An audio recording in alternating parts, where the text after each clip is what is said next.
Welcome to the Disney Wedding Podcast. This show is brought to you by Carrie Hayward's Fairy Tale Weddings Guide, the only guidebook and bridal organizer tailored exclusively to Disney's fairy tale weddings at Walt Disney World. I'm Carrie Hayward, and each week I feature Disney wedding updates, money-saving tips, and interviews with wedding vendors and real Disney couples. I also cover honeymoons, anniversaries, and engagements at the Disney parks and resorts. Join me now as the Disney Wedding Podcast celebrates romance at Disney destinations.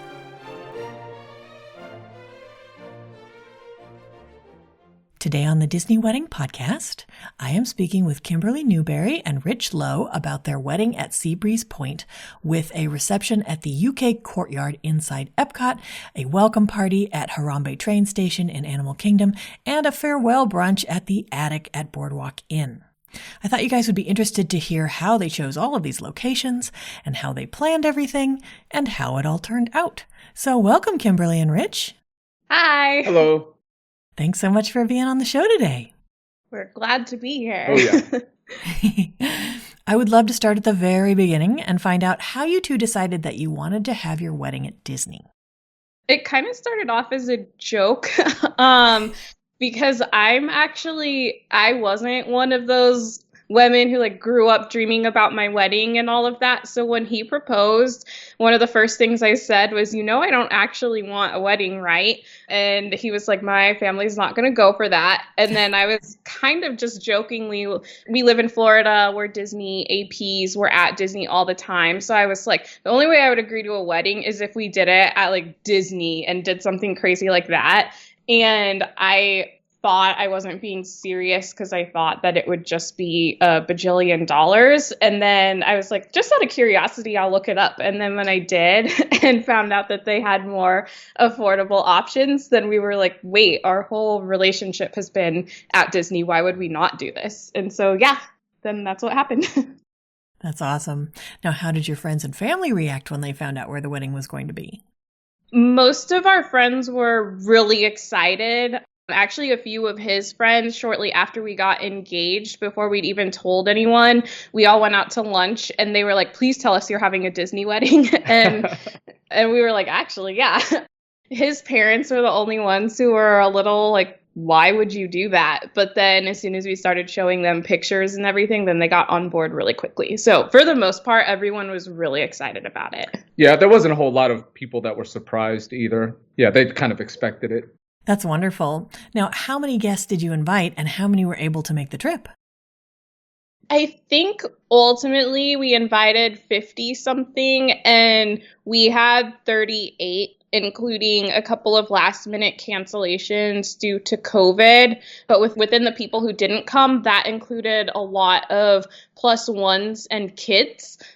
Funnily enough, we wanted a child-free wedding, but we felt weird about telling our friends, oh, hey, come to Disney World with us, but you can't bring your kids. So we decided against it. And then I guess just because of the timing and it being a weekday wedding, then it just naturally worked out that our friends were like, we're going to come, but we're going to leave the kids at home. So. Oh, that's great. Okay. Did you set up a room block for your guests? Yes, we did. We did Beach Club, Caribbean Beach Resort, and Pop Century. Now, how did you guys choose the day of the week and time of day for your event? Day of the week, it was pretty much just, we were looking at the event minimums and stuff.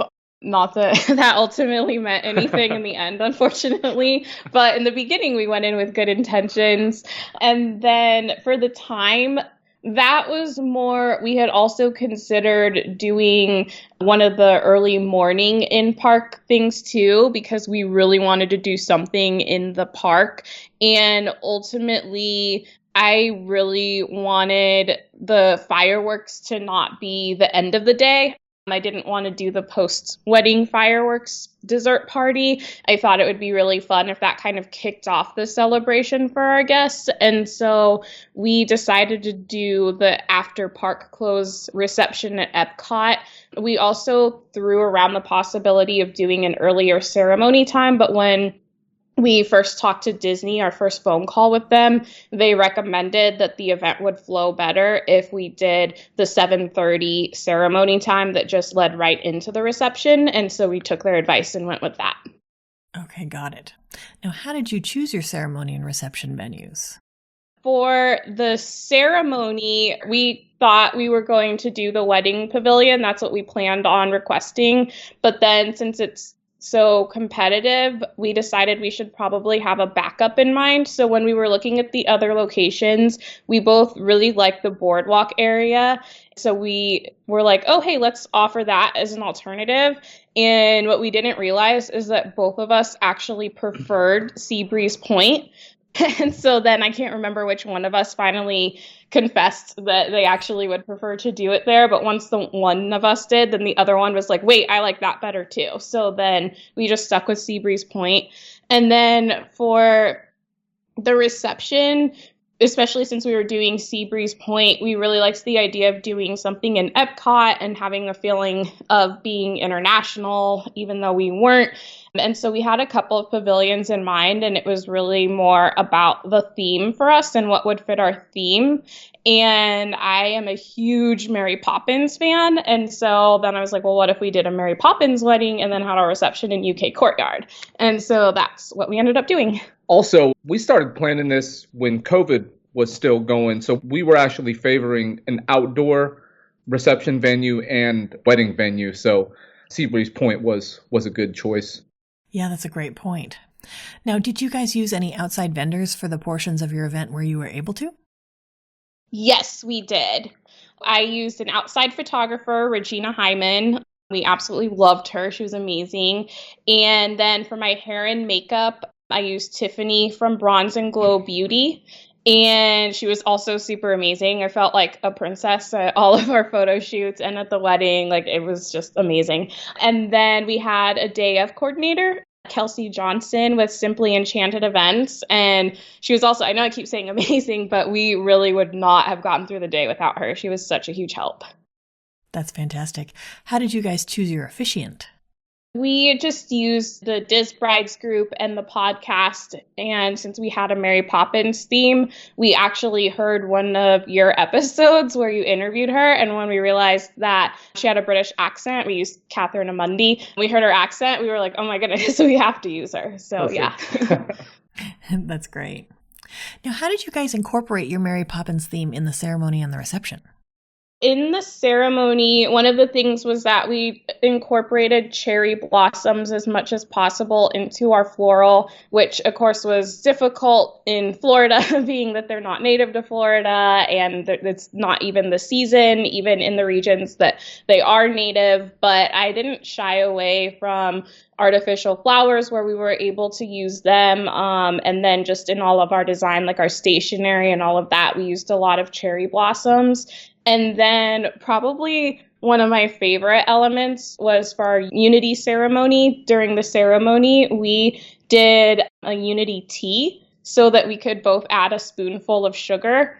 And then all of our processional music we had songs from Mary Poppins played by the guitarist. That was really lovely too. And then at our reception venue, then we leaned heavily into Mary Poppins for the decor, like the theming of our tables, and our cake topper was Mary Poppins, our card box was Mary Poppins, and then we had Mary Poppins actually come to the reception.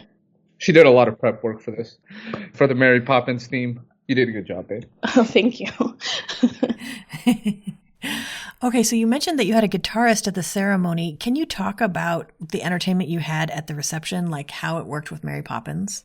Yeah, so we used a Disney DJ, and then we had Mary Poppins. And the only downside to that is that unlike other characters, Disney is incredibly strict with Mary. So she is not allowed to be in any pictures with any wedding elements because Mary doesn't attend weddings.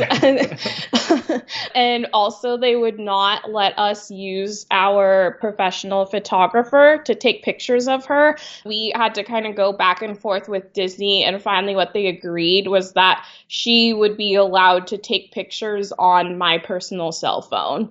So like she couldn't even use her camera and then just not include them on any public gallery. She was just completely prohibited from taking our photos at all unless it was on my phone. They actually didn't tell us this beforehand, but I had always envisioned that our dance floor would be open while Mary was there, and that Mary would be in one area and our dance floor would be in another area, so that people wouldn't really have to line up to take pictures with her. It's not like we had a large group, but I just didn't want people stuck in line during the reception. I wanted them dancing, and we had talked with Disney about this beforehand, but on the night of, the DJ hadn't started playing yet, and I asked my day of coordinator and a couple other people, and they were all like, he's not allowed to play while Mary's here. So he was playing like soft background music, but not the dance music. So yeah, they were just very strict with her. That is interesting. Okay. Did she cost more than a traditional character? No, she didn't. And actually, one of the things that came up during our planning process was that if we got moved to our rain backup was the Living Seas salon. And so at first they said if we got moved for the rain that we wouldn't be allowed to have Mary then. And so I asked if there was any kind of blank wall or anything that she could stand in front of. And they said that they would go back to entertainment and check and see if they could have a backdrop for her if that happened. And so that did finally get approved. And from my understanding, we wouldn't have been charged for the backdrop if that had happened. And so, yeah, she cost the same. She just came with an insane amount of rules. Still worth it? Yes. Yes, absolutely. Okay, so then do you have any menu items or cake flavors from the reception that you would recommend? Oh, man. Yeah.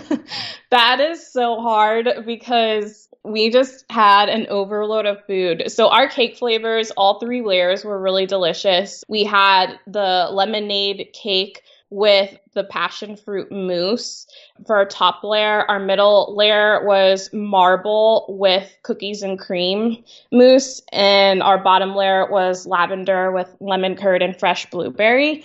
And all 3 of them were great. They were all really popular. For our food, so we had this really long battle with Disney actually over one of our entrees. Because they always say that you can request food items from anywhere in the parks, we decided we always heard good things about the braised short ribs. So we were like, we'll do that. But I wasn't really into any of the chicken or fish options that they had on the menu.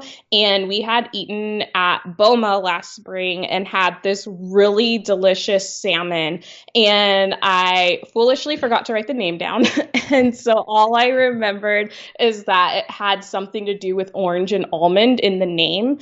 And part of what made it good was it had this amazing creamy sauce over the top that kept the salmon really moist, even though it was on a buffet. So I was thinking that would be perfect for a buffet reception. And so when I told my Disney planner, she had some other kind of salmon on the BEO. So we responded and we were like, hey, can you check with the catering team? Because we don't think this is the right salmon. And I told her the specific day that we had gone to Boma. I was able to go back through my email confirmations because we thought it would be as simple as them just contacting Boma and finding out what salmon it was. And apparently that wasn't the case because that started literal months-long back and forth between me reviewing the names and everything of what they said was the salmon and it just not being correct. Finally, I found an old blog post from like 2013 from one of the Disney blogs. And I was like, I actually think this is it or similar. And our planner was like, yes, that's it. So that is what they ended up serving. So of course, when we got to the reception and got our meal, one of the first things I wanted to do was try the salmon because I was like, I don't know, the sauce looks a little different, but we'll see. It definitely was not the one. It had some kind of orange glaze on it. But the good thing is that that was probably the food item that I heard the most about from our guests. Yeah, they loved it. Yeah. So, and it did taste good. I liked it too. But unfortunately, I can't even recommend it because I have no clue what it was. So So yeah, just ask for the random orange glazed salmon that they made for another wedding, I guess, if anyone wants that. Can you tell my listeners a little bit about the welcome party you had at the train station in Animal Kingdom and the farewell brunch at the attic? Yeah. So I actually think the welcome party might still be my favorite event from the whole time because it just went off so perfectly. We got the chartered bus service. So it was really fun. We got to see all of our guests who had just arrived to town on the bus. And then when we arrived, the first thing we did was a ride mix in on Flight of Passage. And we didn't disclose any of our venues to our guests beforehand. And so they were just on the bus, and then we pulled into the parking lot and we were like, surprise, we're here, we're going to Animal Kingdom. And then they also didn't know they were getting a ride. And and so that was just a surprise for them, and it was really fun.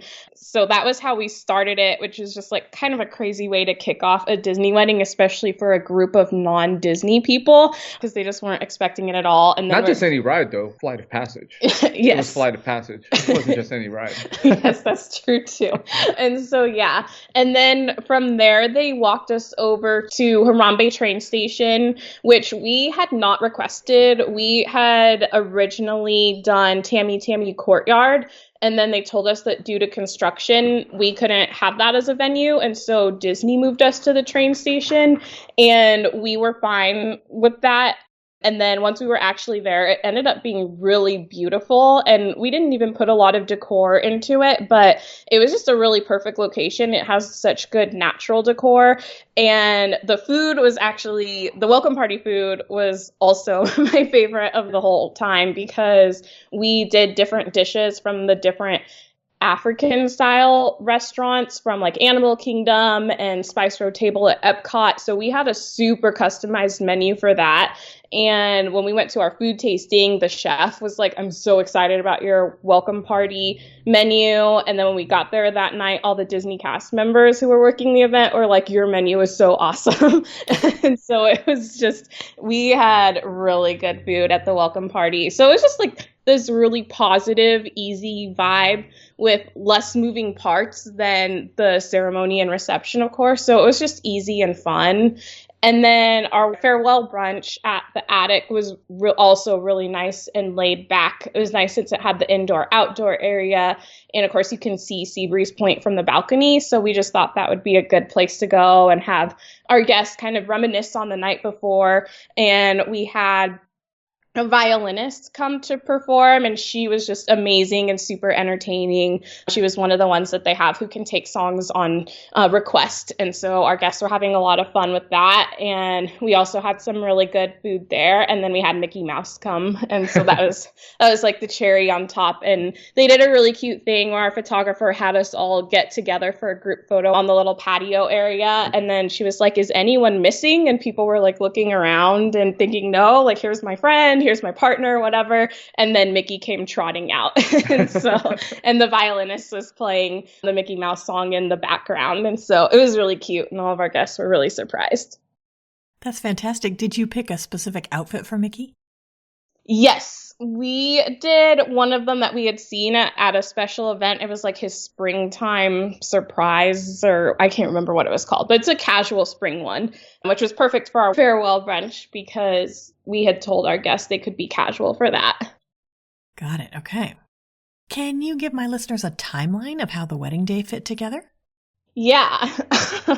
So my time was very different than his, as I'm sure you can imagine.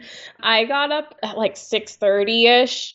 My maid of honor and I had a breakfast reservation for 7:30 at Trattoria Al Forno, and then we went over to Mandara Spa at Swan and Dolphin to get our nails done, and then we made it back just in time for hair and makeup to get there. They met us at my hotel room at 11, and then they were doing their thing all day, and it really did take right up until when our photographer got there. I think she arrived at 4:30, if I remember correctly. And so Regina and her team got there. They also had videographers, so then we did all of our getting ready pictures. And then our first look was around, I think, 5:30 or 5:45. And then our family portraits were at 6:10.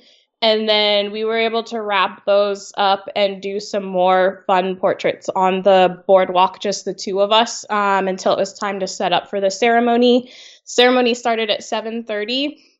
We got escorted into EPCOT immediately after, and our pre-reception, I guess, was technically scheduled for 8:30. I don't know what time we actually got over there. The fireworks were at 9, and then we got access to UK Courtyard starting at 10, and our reception was over at 2. And then, so we got back to the hotel room a little after 2:30, and then hair and makeup was back at 3 a.m. the next morning to get ready for the photo shoot. We didn't sleep that night. Oh, he did. Well, I slept like 2 hours. Yeah.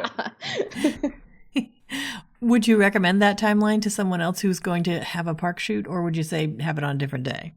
I was really struggling on that EPCOT morning. I did it because I wanted to save on hair and makeup, and I was thinking, since I'll already have it done the night before for the ceremony and the reception, then I don't have to pay to have them come back. And that's what I originally asked for when I set up my hair and makeup contract. But then the more I thought about it, the more I realized that I would be super paranoid during the reception about keeping my hair perfect for the super expensive photo shoot. And so I decided, for peace of mind, to have her come back anyway. I actually think it held. It would have been fine. But I did end up completely changing my look for the portrait session. But if I hadn't, it would have held.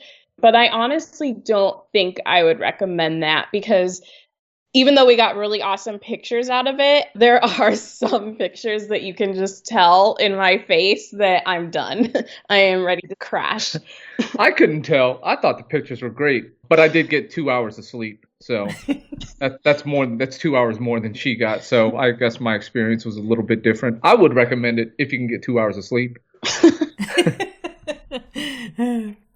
Okay, so when you guys were planning, what were some of the most important aspects of the event where you focused your attention or your budget? Definitely guest experience. We had a lot of non-Disney guests, and even though our friends were all supportive and excited about it, we kind of wanted to share with them, like, this is why we're obsessed with Disney World. This is why we go all the time. And so that meant to us that we definitely wanted to incorporate a ride, definitely a character, and definitely fireworks. And so the guest experience was definitely a huge area. And then food, just because the Disney per person minimums are already so expensive, we were like, we definitely want to make sure that we're serving our guests food that we're excited about. We took our research very seriously since we're at Disney all the time, pretty much in the year of planning. We went to and tried out different restaurants, different stands to figure out exactly what we might want. And so those were two areas that we really focused on. And then the third one was the theme, because we were making it a Mary Poppins wedding. We didn't want it to be like over the top or cheesy, but we also definitely wanted to make sure that we had some of those Easter eggs for our guests who are fans of the movie to pick up and be like, oh, I get why they're doing that. And so, yeah. That's fantastic. Were there any aspects that were less important where you saved your money or just your effort? We went in with some areas that we didn't want to spend on, and over the course of planning, I don't know, things kept getting added. I think one area that we really tried to rein it in on was decor, especially for the reception. So we recycled our floral, and then my strategy to save money there was to completely deck out the area by our sweetheart table so that there was a central focal point in the room, but that for the decor that we had to replicate, because it was going to be at every guest table, that we would have inexpensive elements there. And then we also went against some of the conventional strategies of like not upgrading chargers and not upgrading linens and all of that to save money. Instead, we did upgrade that so that we could get more pops of color and then hopefully draw attention away from the fact that we didn't get flashy, expensive centerpieces. So basically what we told Disney is that we wanted it to kind of look like an antique British tea party. And so just like more teacups and teapots and stuff like that. And then our aisle decor from the ceremony, we had that moved over for our reception instead of doing big centerpieces, and then let the chargers and the linens kind of tell the story. So we think it wasn't that noticeable to our guests that we really went low on the centerpiece budget. With that being said, one of our early questions to Disney was, since this is Mary Poppins and we kind of want a cherry tree lane feel, is there any way to get cherry trees at a reception? And the answer was yes. And so that was definitely a decor splurge that, since we didn't know going in that that was even a possibility, we definitely hadn't planned for it. Our money savings were people not showing up. That's where we saved money. Yes. Because we budgeted for everybody showing up. And then when some people did not show up, that saved us money. Yeah. That's great. So what ended up being each of your favorite memory of the wedding day? Well, like I said before, the welcome party was just, I am still just in awe of how smoothly and fun and amazing, and just like the vibe was so perfect. But from the wedding day itself, and actually probably tied with the welcome party, we did a private last dance. We added it at the very end. We didn't know that that was an option, but both our DJ and our day of coordinator in their questionnaires asked us if we were doing one, and we were like, wait, what's that? Is it possible? And so we emailed our planner at Disney and said, can we do this since we're doing an in-park reception? And they said, yes. All it meant was that they would send our guests out about 15 minutes early, have everyone pack up, and then either, because we were required to have the chartered bus, either our guests could sit and wait for us, or we could get a town car to privately take us from the reception. But that, yes, it was possible. So we opted to do that. And it was just a really beautiful moment. Our song is not kind of a mainstream popular one. And so we hadn't done it for our first dance because we didn't think anyone would really know it. And so then that gave us our opportunity to do that. And like, it was just one of those moments or couple of minutes where I was trying to take as many mental snapshots as possible, because it was like, we're never going to have this moment again, and UK Courtyard is never going to look like this again. And it just looked so beautiful with all the candles and our decor and all of that. And so having it emptied out and having that private moment after everything was done that we could just like be together and have it just be the two of us in that moment was really, really special. You know, and in addition to that, I think one of my favorite parts or elements of the wedding was, and this may sound weird, but just walking through the park to our venue. Because we have Disney's walking guides, our entourage, our people are with us. And then as we walk through the park, other people see us and they're clapping and they're high-fiving and they're saying congratulations. It kind of makes you feel like a celebrity or kings and queens for a moment. It was a really unforgettable experience. That's wonderful. Did anything go wrong or just not turn out like you expected? For the most part, the stuff that went wrong was smaller stuff. Our only issue was our officiant read the wrong ceremony script. And of course we didn't know that until the ceremony actually started and there was nothing we could do. So that was a little disappointing, but there wasn't really anything that we could do about it. But everything that went wrong, it was so tiny. Like at our welcome party, when they moved us to Harambe Train Station, we went and checked it out the next time that we were there, just because it'd been a while since we had been over in that area. We never really go over to like Rafiki's Planet Watch and all of that when we're at Animal Kingdom. So we went over to check it out and realized that it had really cool African jungle music and giant industrial fans that are very effective. And so we asked our planner, especially since originally our welcome party, we were going to have dinner while the park was open and then have our ride mix in. We asked her if they would still be on, and she said yes. But then at the last minute, they changed the park hours and they had to change our time, and we flipped our event so that it started with the ride mix in, and then the dinner portion of our welcome party was after hours. And so when we got over there, I didn't notice because I was having such a great time, but the fans were off and everyone was just absolutely melting, and Disney was on it. I think Rich actually went over and asked one of the Disney people, is there any way that we can get the big fans back on?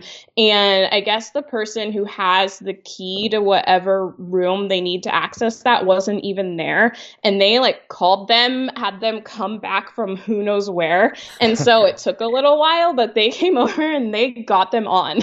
It was really crazy. And so, yeah, most of the stuff was really tiny little details. They forgot to put out our specialty drink signs at the reception, but that wasn't a big deal. As soon as we asked about it, they were able to go back, and they actually had them printed already. They just forgot to send them out. So it took 30 seconds for them to figure it out and fix it. We were honestly really amazed at how smoothly it all went. That's fantastic. Now, was there anything that seemed like a big deal beforehand or you were worried about, and then it turned out not to be a big deal? Definitely the weather. Yes. Since we live in Florida, we're very familiar with hurricane season and the heat and the rain. And when we were actually talking to our third-party vendors, we had several of them make comments about oh, we really hope you like your rain backup or something like that, which then we instantly crossed them off the list. So we were like, none of that negativity.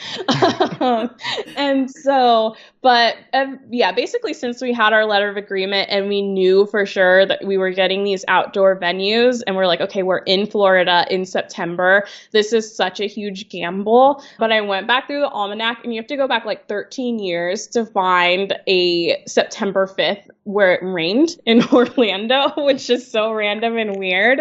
And so I was like, hopefully this year won't break the trend. We'll see. And so, of course, for the whole year, I was panicking about the weather. We were very aggressive with Disney about our rain backups. They gave us a couple of options that we didn't like, and we pushed back until we got what we wanted because of that. And so, yeah, it was just a lot of stressing and freaking out. Not only did we have perfect weather for all of our events, but we had the most amazing sunset through our whole ceremony. So it ended up there's nothing we could have done, obviously, to set that up, but it was so perfect. Yeah. So yeah. And you were so worried about the rain. I was worried less about the rain. I was worried more about the heat, because we were in that heat dome at the time, and I had to wear a tux. And so I was prepping. I was buying moisture wicking undershirts and trying to figure out what I was going to wear if it was too hot. I was actually considering not wearing my jacket. I was actually planning not to wear my jacket. But that day I was on just such a high because it was just the best day of my life. I didn't care. I put the jacket on. I said, man, this thing looks good. I am definitely going to wear this thing. And I didn't even think about the heat. It didn't even cross my mind that day. That's awesome. Now, you make a good point about the rain backups. A lot of people don't know that you can request specific rain backups and that there are no standard rain backups for any location, that Disney just assigns them 30 days out. Can you talk a bit about the ones that you specially requested? Yes. So with Seabreeze Point, they were going to have us in the Boardwalk Convention Center in one of the ballrooms there, which makes sense. It's very close by. Actually, first they had us in Harbor Breezeway, and we actually, I don't know what it is, but every time we're in the Boardwalk area, we get caught in giant torrential rainstorms. and so soon after we got our first BEO and saw that was our rain backup, we were over at Boardwalk and there was a huge rainstorm. So we were like, great, let's go check out Harbor Breezeway. And it was so loud because I guess just the way that it echoes, plus it's barely more covered than Seabreeze Point. And so we were like, what would the point be of even moving over here? And so we asked Disney if we could get something else, and they gave us the Boardwalk Convention Center. And so then the next time we were out there, again, we were in the Boardwalk area when it started raining. And so we were like, hey, let's go to the convention center so that we can see what these ballrooms are like. It is beautiful in there. Like, we were actually really amazed that ballrooms could actually be that pretty, but all of the colors in there were a red and gold, and our colors and all of our decor and everything, we did cherry blossom pink and navy blue. And I was just imagining how our photos were going to turn out, and that the colors would they would clash. It would have looked horrible. So when we had our menu tasting, it was at the Yacht Club Convention Center, and the Yacht Club ballrooms were all different shades of blue. And so I was like, this works a lot better with our color scheme, and Yacht Club is not that far away from Seabreeze Point, and so we should just do it here. So then we asked our planner, our Disney planner, and she actually originally said no and gave us a lot of pushback and said it would be too confusing and that our guests would be over at Boardwalk, so they'd have to walk over to Yacht Club in the rain and all this other stuff. And we were like, no, because we would tell them, even if it's at the Boardwalk Convention Center, we would have to tell them, don't go to Seabreeze Point, go to this ballroom instead. And so instead of telling them that, we would tell them to go to Yacht Club. So the way that we ended up resolving it is we realized if we did a charter transportation pickup, if we set it an hour earlier than it was already scheduled for, then our chartered bus would pick our guests up. So then the bus would just be able to take them to the Yacht Club, and adding an hour onto the bus didn't really, it doesn't affect the budget that much because we were already paying the cost for the transportation coordinator and all of that. And so we asked our planner, okay, well, if we add an hour and add pickup for our guests, then can we have Yacht Club Convention Ballroom? And she said yes then. And so that's how we got that one. And then for the reception, we got assigned Living Sea Salon as soon as we got our first BEO. And we were actually really happy about that because it doesn't fit our theme at all, but at least it's like blue and dark in there. So we were like, okay, it won't clash with our decor. And then, and it's just a cool space. So we were like, all right, that's fine. And then our final BEO that we got, when it came time for payment, our planner was like, oh, BT Dub, your rain backup just got moved to World Showplace because that's more convenient. And I almost lost it. Like, actually, both of us, we were both panicking because we were like, no, it's just a dark, windowless nothing. Like, and because we had limited our decor to save money so much, we were just like, we will not have enough to make that space look nice. And so I responded right away, and I was like, is there any way we can have Living Sea Salon back? Like, we absolutely do not want World Showplace. And then he responded, and I usually did most of the communication with our planner. And so he like double teamed and was like, please do not put us in there, please. And so then she responded and she was like, okay, we put you back in Living Seas, but just FYI, Disney can change it at any time, including last minute if they want.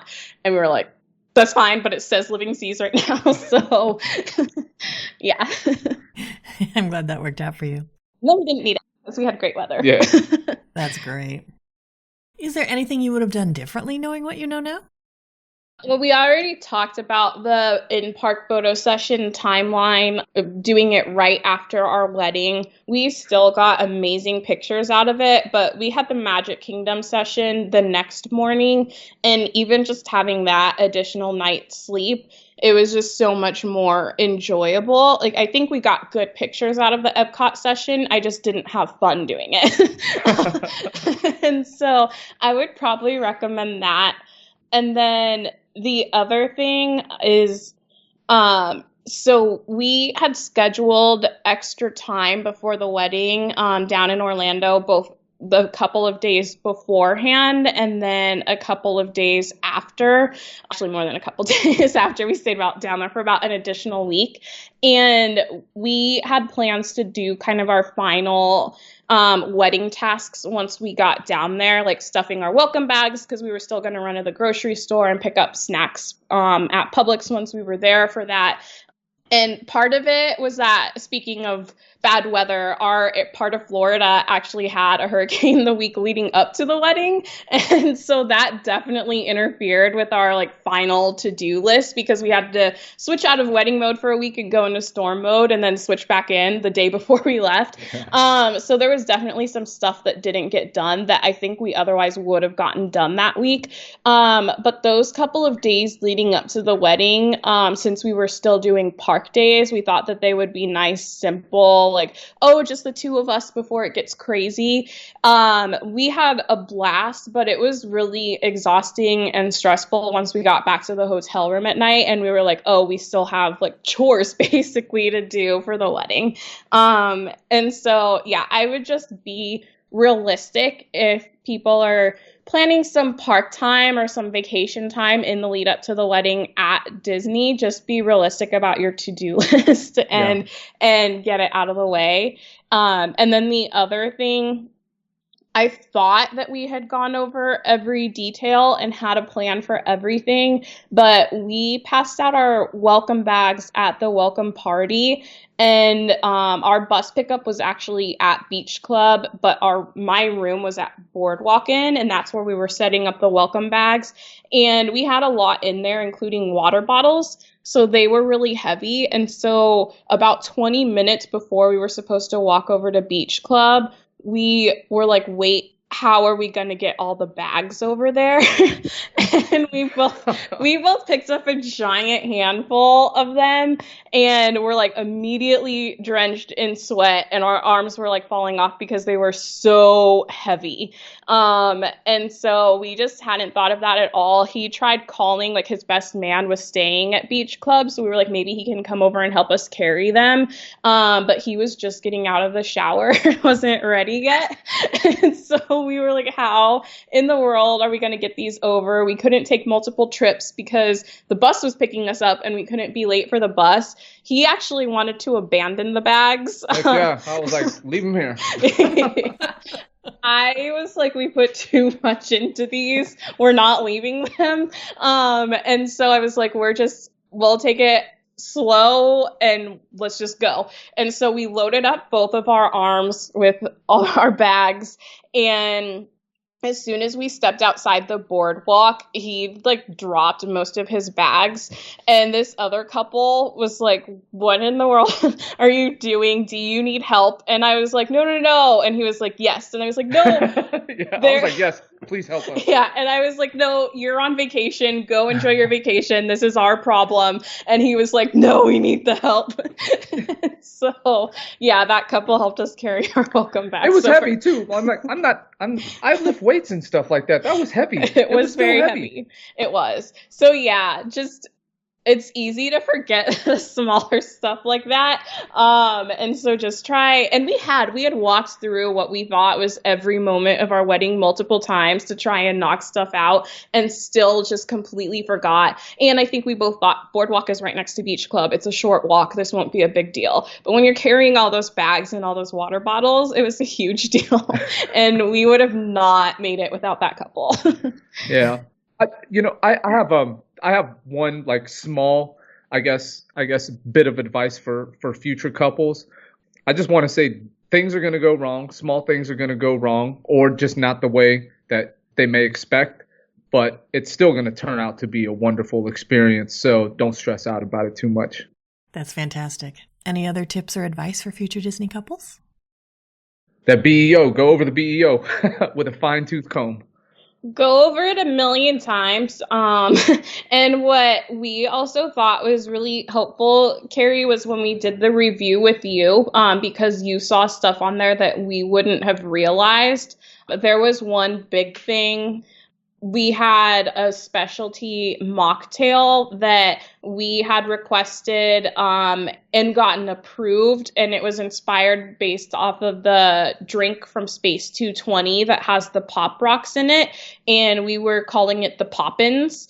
And our BEO, when it listed the ingredients, it just said rock candy. And I saw that, but I was like, there's no way that they're going to do those like weird suckers that look like rocks when obviously like this drink has pop rocks in it. It shouldn't be an issue. So when we did the BEO with you and mentioned that, you were like, no, I would ask them. So we did. And they were definitely going to give us the rock suckers. Which made no sense whatsoever. So we picked a different mocktail that we like from Nomad Lounge. It was delicious. We changed the name to the Sister Suffragette, which I thought was fun and snappy anyway. So it all worked out. But like, yeah, definitely if anything looks weird on your BEO, it's better to just reach out and ask them and know for sure. Because even things that look funny that you're like, there's no way Disney's thinking this, they really might be. So... Yeah. And just to add to that, the fairy tale wedding guide was like, that was our go-to. That was our main source of information that we used originally to plan this. And then all of your podcasts and listening to others' experiences. And then, of course, the calls that we've had with you going over our BEOs, those helped out so much. Oh, that's fantastic. I'm so glad that you found the book and the podcasts and the consultation sessions helpful. Yeah, yes. Very helpful. Almost pretty much vital. Yeah. Pretty much.